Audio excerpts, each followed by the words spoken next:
Hello everyone, welcome to Magnet Brains. This is your teacher शिल्पी तिवारी और आज English class 4th की जो worksheet हम करने वाले हैं स्टूडेंट्स, उसका नाम है Nasruddin's aim.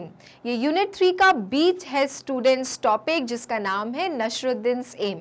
So I welcome you all in magnet brains, your most favourite channel जहां आपको मिलता है किंडरगार्टन से grade 12 free videos and free education. साथ ही साथ मैग्नेट ब्रेन्स में बुक्स और ई बुक्स भी मिलती हैं, वो भी अलग अलग कैटेगरीज की। तो अगर आप चाहते हैं apart from the course book in books के साथ ही प्रिपरेशन रखना, so you all can contact us by the form link description given इस वीडियो के नीचे। आप उसको भर के हम तक भेज दीजिए, हमारी team from magnet brains will contact you and provide you your books. तो अब बारी है हमारी वर्कशीट की जिसका नाम मैंने आपको बता दिया है पहले, और उसका नाम है नशरुद्दीन्स एम। नशरुद्दीन एक इंसान का नाम है, मतलब name of a person is Nasiruddin, और उसके एम माने उसके टारगेट के बारे में बात की जा रही है। तो ये एक स्टोरी थी, बहुत ही मजेदार स्टोरी थी, राइट? सो स्टूडेंट्स, अगर आपने पढ़ ली है ये स्टोरी तो हम आगे बढ़ते हैं वर्कशीट के साथ। और वो बच्चे जिन्होंने ये स्टोरी को नहीं जाना है, नहीं समझा है, तो मैग्नेट ब्रेन्स की प्लेलिस्ट में जाके आप चेक कर सकते हैं। So student, come on, let's start बिना किसी देरी के। नशरुद्दीन्स एम। सो एक बंदा है, एक पर्सन है जिसका नाम यहाँ पर नशरुद्दीन है, और उसे अपने दोस्तों के सामने डींगे हाँकने का बहुत शौक है। डींगे हाँकने मतलब अपने बारे बताने का, अपने बारे में बहुत ज्यादा बढ़ चढ़ के बताने का।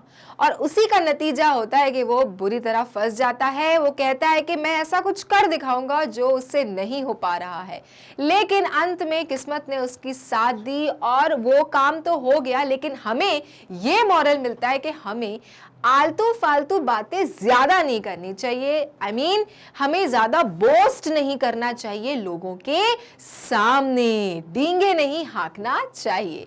तो चलिए शुरुआत करते हैं अपने पहले क्वेश्चन से, और वो क्वेश्चन का नाम है which sport are the people talking about in the lesson. ये जो स्टोरी है उसमें नशरुद्दीन एक खेल में कहते हैं कि वो खेल में मैं निशाना बिल्कुल बीचों बीच मार लूंगा। तो कौन से खेल की बात हो रही है? जो लोग रहते हैं जिनसे नशरुद्दीन कह रहा है ये सब, वो ये लोग सब किस गेम की बात करते हैं, किस खेल की बात हो रही है, किस sport? So my dear students, अगर आपने ये स्टोरी नहीं पढ़ी है तो प्लीज प्लीज प्लीज पहले स्टोरी पढ़ लीजिएगा। और जो बच्चे ने पढ़ रखी है उन्हें तो पता ही होगा कि आंसर है आर्चरी। ओके, आर्चरी, तीरंदाजी, जिसमें क्या होता है, ऐसे बहुत सारे गोले होते हैं और आपके पास होता है एरो। एरो को आपको बीच में निशाना करना पड़ता है और इसे ही कहते हैं एम। ठीक है, तो वो इंसान जो बिल्कुल बीचों बीच निशाना करता है अपने एरो से, वही इस स्पोर्ट का विजेता होता है।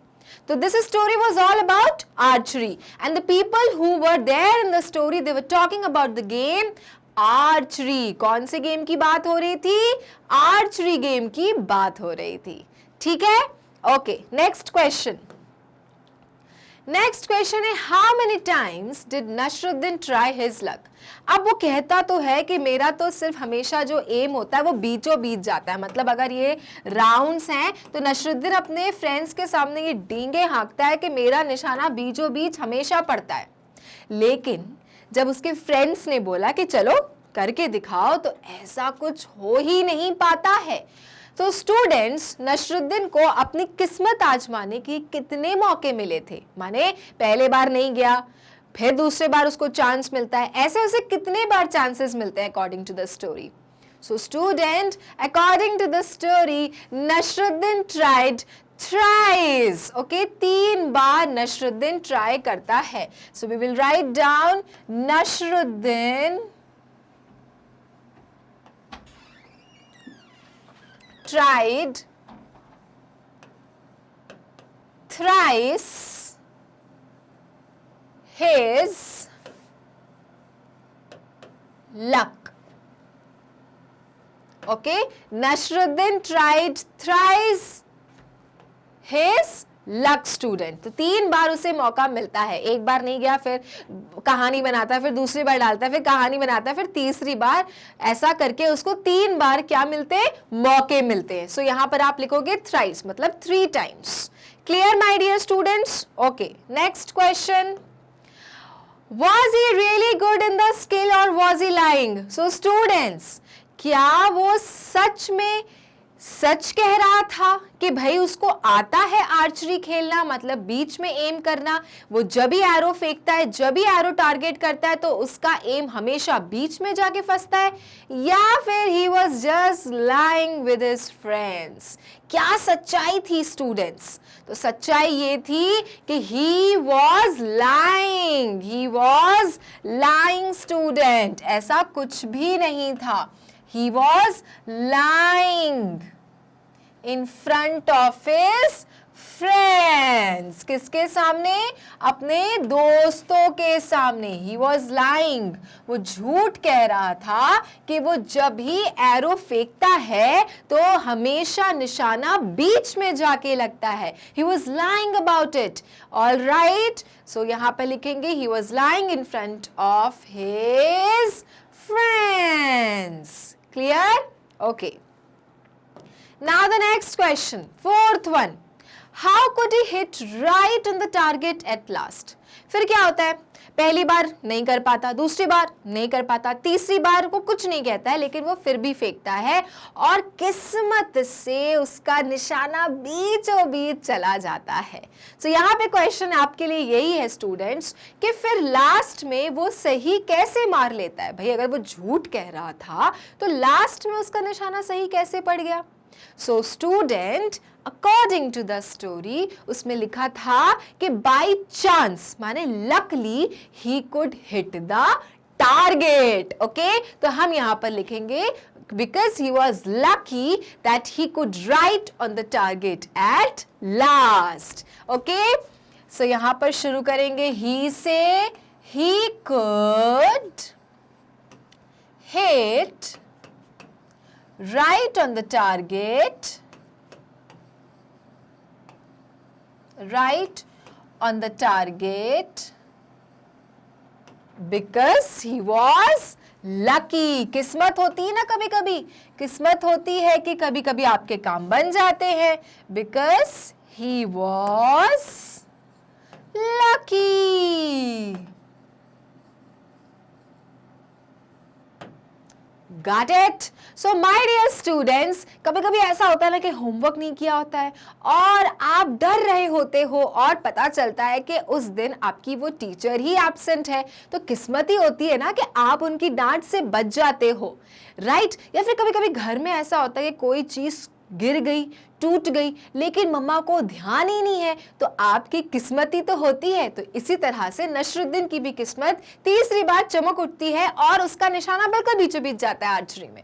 सो यहाँ पर है he could hit right on the target at last because he was lucky. आखिरी में उसका निशाना बीचों बीच इसलिए लगता है क्योंकि वो किस्मत वाला था, आखिरी में उसको किस्मत के कारण उसका निशाना बीचों बीच फंस जाता है। Got it students? Okay, now the next one. Question number 5th.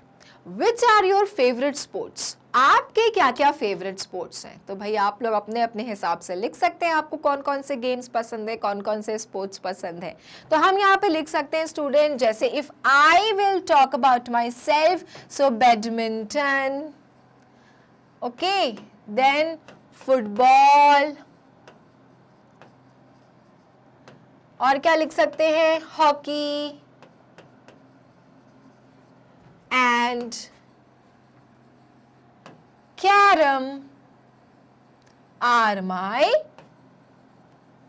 favorite sports.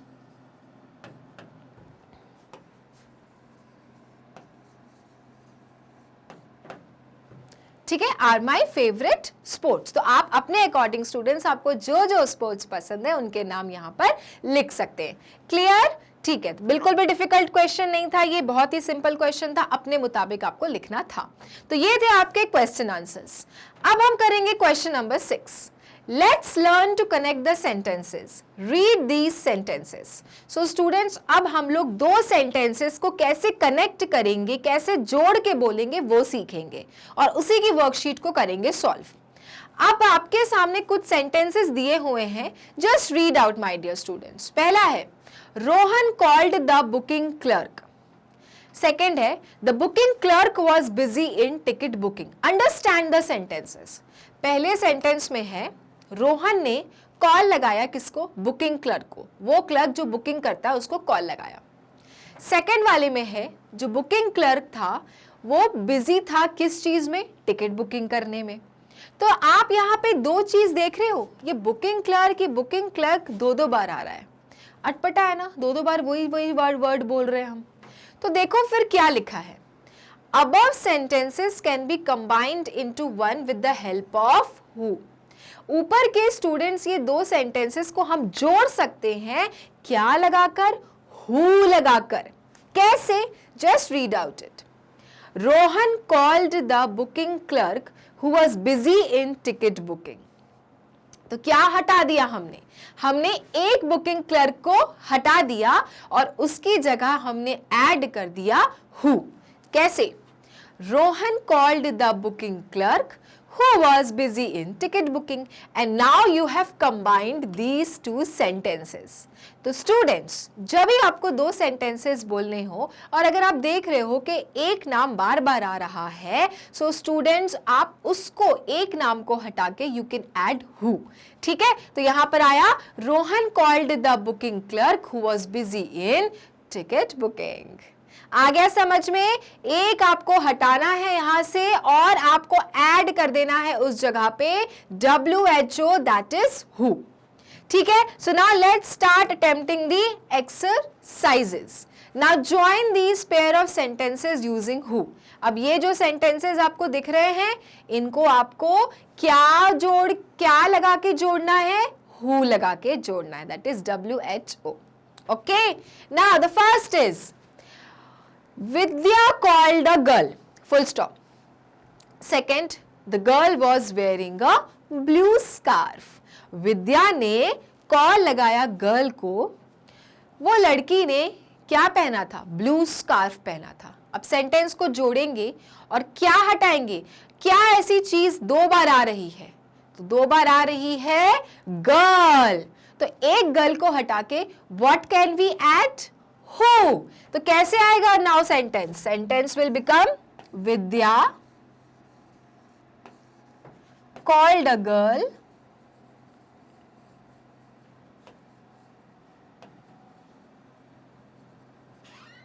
who was wearing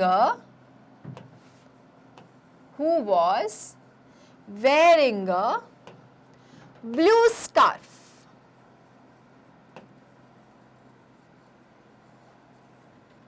समझे?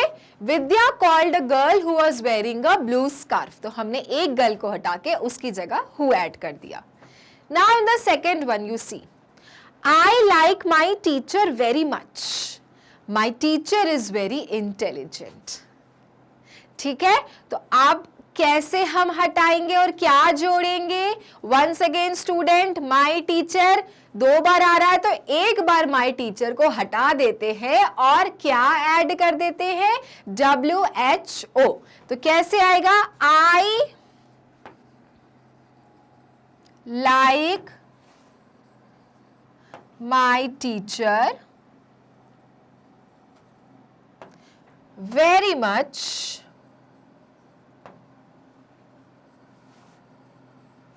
who is very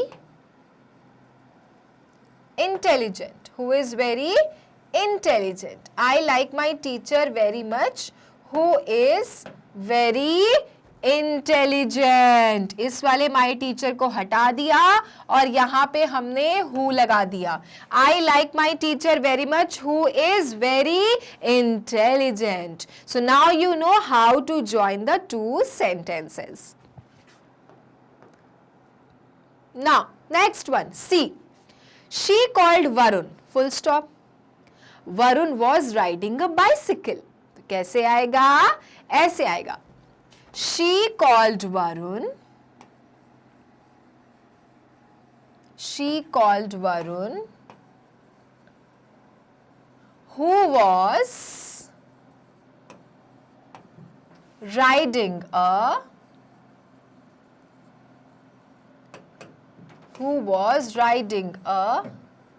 bicycle. ठीक है, she called Varun who was riding a bicycle. Clear? Okay, now D. Kanishk gave a gift to Arushi. Arushi celebrated her birthday.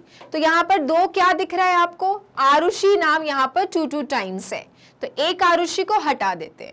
So Kanishk gave a gift to Arushi who celebrated her birthday. Okay, Kanishka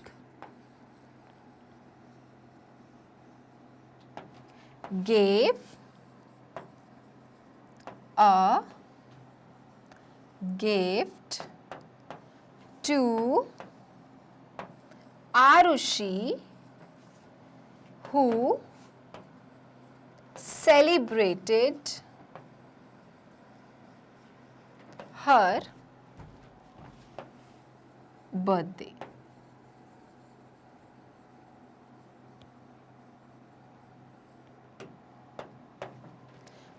Fine, all right. So ये हो गया, Kanishk gave a gift to Arushi who celebrated her birthday. Now the next one. Rahul gave a 10 rupee coin to the beggar. The beggar already had a lot of coins. तो कैसे जोड़ोगे फिर से? Yes student, बताइए. Rahul gave a 10 rupee coin to the beggar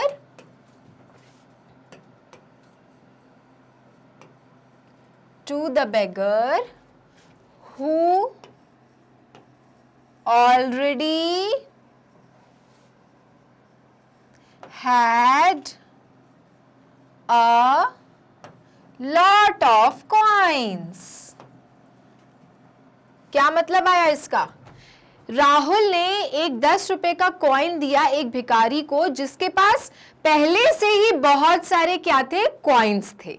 जिसके पास, हमने बार बार देखो बेगर नहीं बोला, हमने उसको हु में चेंज कर दिया, जिसके पास ऑलरेडी बहुत सारे कॉइन्स थे। सो स्टूडेंट्स, अब नेक्स्ट टाइम से अगर आपको दो सेंटेंसेस को कंबाइन करने को बोला जाए तो आप यही मेथड को फॉलो करेंगे। ठीक है, now question number 7, circle the correct adjectives describing words. Adjectives क्या है? जो डिस्क्राइब करते हैं वर्ड को, जो उनके बारे में बताते हैं। Which can be replaced with the bold words in the sentences. ये आप bold words देख रहे हो, ऐसे आपको sentences में, हर sentences में क्या दिखेंगे? bold words दिखेंगे। इन bold words को हटा के ये जो options दिख रहे हैं, इसमें से सही adjective को उसके place पर लिखना है। ठीक है, interesting, fine. So let's start. A. You would not want to play a game by yourself. तुम अपना आप गेम खुद से नहीं खेलना चाहोगे। तो क्या आएगा? बाय योर सेल्फ को बोल्ड किया गया है। बाय योर सेल्फ की जगह आप इन तीनों में से क्या लिख सकते हैं? ऑल टुगेदर, अलोन या with your self. So student, you would not want to play a game by your self. तुम अपने आप, तुम अकेले ये गेम नहीं खेलना चाहोगे। तो by your self can easily be described by using the adjective yes, alone. You would not want to play a game alone. हम यहाँ पर बाय योर सेल्फ हटा के लिख सकते हैं alone, one and the same meaning. All together नहीं आएगा, विथ फ्रेंड्स नहीं आएगा, अकेलापन। सो बाय योर सेल्फ मतलब अकेले, और उसका सही एडजेक्टिव क्या होगा? अलोन, अकेले। Clear? Next one, the tiny kitten was not old. छोटी सी बिल्ली ज्यादा बड़ी नहीं थी। The tiny kitten was not old. Not old मतलब बड़ी नहीं थी। नॉट ओल्ड को हमने बोल्ड किया है। नॉट ओल्ड की जगह हम क्या लगा सकते हैं? Young, sleepy, funny. तो नॉट ओल्ड का सही मीनिंग क्या है? Yes, it is young. The tiny kitten was young. भाई नॉट ओल्ड मत लिखो, simply write young. The tiny kitten was young, right. तो ये होते हैं एडजेक्टिव्स कि इतने बड़ी बड़ी चीजें ना लिखो। Instead of writing 2-3 words, if you really want to describe your sentence, just add one good adjective. ठीक है? So the tiny kitten was young. Clear? Okay. Next question, see. It is not right to hurt someone. किसी को भी तकलीफ देना, चोट पहुंचाना सही बात नहीं होती है। It is not right. Not right की जगह आपके पास में 3 ऑप्शंस हैं, फाइन, इजी, रॉन्ग। तो नॉट राइट की जगह हम क्या लिख सकते हैं? Yes, you are right, this time we will write wrong. It is wrong to hurt someone, है ना। नॉट राइट का मतलब क्या है? रॉन्ग ही है ना। So it is wrong to hurt someone. Then next, mother is often doing something in the kitchen. मम्मा kitchen में कुछ ना कुछ काम करती रहती हैं। ठीक है? Doing something बोल्ड में है। Doing something का इन तीनों में से कौन सा वाला ऑप्शन आपको लग रहा है बिल्कुल सही बैठ रहा है? Tall, helpful, busy. So doing something का स्टूडेंट मीनिंग है busy। तो यहाँ पे instead of writing doing something, we could just write mother is often busy in the kitchen। तो ये एडजेक्टिव अच्छा लग रहा है कि ये पूरा अच्छा लग रहा था? doing something in the kitchen, उसको हटा के बढ़िया से busy लिख दो। समझ में आया? तो ये है एडजेक्टिव्स का magic. Okay, mother is often busy in the kitchen. Now, a word that means nothing left out is. A word that means nothing left out is. Nothing left out, इतना बड़ा वर्ड का आपको क्या लग रहा है? कौन सा ऑप्शन सही है? ऑलवेज, नन या all? So student, a word that means none, nothing left out। कहते ना यार मेरे लिए तो कुछ भी नहीं बचा, nothing is left, none is there, right? No students को none student, तो none का मतलब होता है कुछ भी नहीं। तो यहाँ पर nothing left out का सही एडजेक्टिव क्या है? none है। Okay, then F। The boy took off his jacket because it was not cold outside. एक लड़के ने अपनी जैकेट उतार दी क्योंकि बाहर क्या नहीं थी? सर्दी नहीं थी, नॉट कोल्ड। अब नॉट कोल्ड की जगह हम क्या लिख सकते हैं? चिली, वार्म या फ्रेश। तो जैकेट क्यों उतारी? क्योंकि बाहर क्या है? गर्मी हो रही होगी ना। तो उसका क्या आंसर आएगा? warm। The boy took off his jacket because it was warm outside। तो not cold मत लिखो, उसकी जगह क्या एडजेक्टिव डाल दो? warm डाल दो। आ गया समझ में? So ये हैं आपके students adjectives. When you do not want to write such big words, instead of writing so many words, you just add one adjective and make the sentence meaningful। ठीक है? Now question number 8. Here are some sentences. Put a right on correct sentences and cross for the incorrect sentences. ठीक है? आपको सही sentence में देना है right और आपको गलत सेंटेंसेस में देना है wrong। सिंपल है भाई, सही की जगह पे सही करोगे ना और गलत की जगह पे गलत कर दोगे। ठीक है? ओके, तो पहला क्वेश्चन है ए। एक पहला सेंटेंस है, Meera and Neera is going to perform on stage. Meera और नीरा दो लड़कियां हैं, लेकिन फिर दो लड़कियां जब हैं तो इज क्यों आ रहा है? Meera and Neera are going to perform on stage, right? तो व्हाई इज देयर? तो does it sound meaningful? Does it sound right? No. Instead of is यहां पर क्या होना चाहिए? आर, और कैसे, Meera and Neera are going to perform on stage, और इसलिए इस सेंटेंस को मैं क्या कर दूंगी, क्रॉस कर दूंगी, क्योंकि ये गलत सेंटेंस है। Meera and Neera are going to perform on stage. B, I am playful with my puppy, मैं अपनी पपी के साथ खेलता हूं। I am playful with my puppy, right और wrong? It is a right sentence, क्योंकि यहां पे कुछ भी गलत नहीं है। I am playful with my puppy. Then third, Maya are going to do shopping, Maya are going to do shopping, भाई माया बहुत सारी माया तो नहीं लग रही, माया तो एक पर्सन का नाम है, तो उसके साथ इज आएगा कि आर आएगा? उसके साथ आएगा is, क्योंकि when you are talking about the single person तो you add is, and when you are talking about more than one person you add are. तो यहां पर आएगा Maya is going to do shopping and that is why this sentence is wrong. यहां पे are गलत है, ठीक है? Maya is going to do shopping. Then D, Nina is carrying her bag on her back. Neena ने अपने bag को carry किया है अपने बैग पर, सही है? Neena is carrying her bag on her back, true, क्योंकि Neena is a girl, Neena के साथ हर आएगा, so this sentence is right. Neena ने अपने बैग को कैरी किया अपने पीछे, right sentence, and that is why right है, तो we will just do the tick mark, ठीक? Okay, next, Sonu and Monu are not fine these days, Sonu और मोनू आजकल अच्छे नहीं हैं। तो सोनू मोनू कितने लोग हैं? दो हैं, तो दो के साथ कौन सा हेल्पिंग वर्ब लगेगा? आर लगेगा, और यहां पर क्या लिखा है? आर ही लिखा है, मतलब ये सेंटेंस क्या है? सही है। Sonu and Monu are not fine these days, so this is right. Then next, we am sitting in a restaurant, we am sitting in a restaurant, we के साथ am कब से आने लगा?